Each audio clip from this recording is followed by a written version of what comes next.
Nikiongea sahihi, tulikuwa tunafikiria Ruto kwa sababu ni mtu wetu, atatutetea, atatatua shida zetu. Lakini sahi nikiongea, hakuna kitu imetusaidia mpaka leo hii. Na sisi kama wa Kipsigis, nataka uchue ya kwamba Your Excellency sir, kura ya Wakalenjin yote ni karibu milioni 4. Lakini ya wa Kipsigis ni milioni 3. Lakini tukiongea saa hii, maendeleo kwa wa Kipsigis wako nyuma.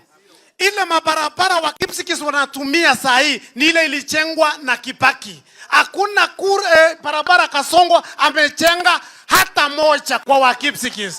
Wamama wetu wanaenda mtoni mpaka leo hii wanaleta maji mtoni. Wamama wakongwe kama hawa. Wacha nikwambie Mheshimiwa Rikichi.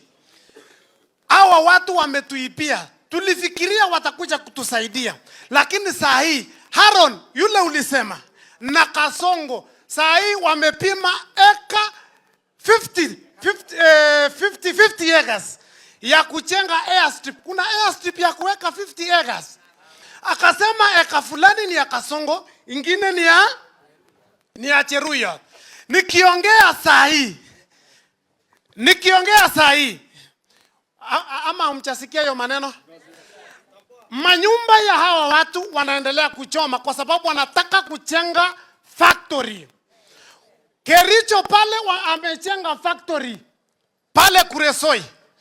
That is why unaona sasa bei ya chai hakuna bei ya bonus. So sisi tunangangana tu tukisema bei hakuna, na hakuna siku watatetea wakulima wa KTDA kwa sababu ako na private factory yake. Sasa atatetea yake ama ni yetu?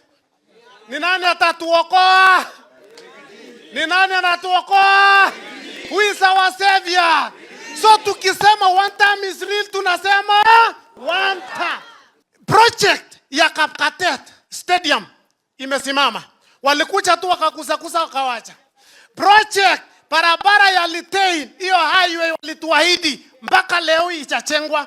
Posta Dam walituahidi ya kwamba from last year mwezi wa 11 itakuwa imeisha, mpaka leo hii hakuna mtu anaongelea. Hiyo mabarabara yote walitaja, hakuna hata moja imechengwa. Ni nani atatuokoa?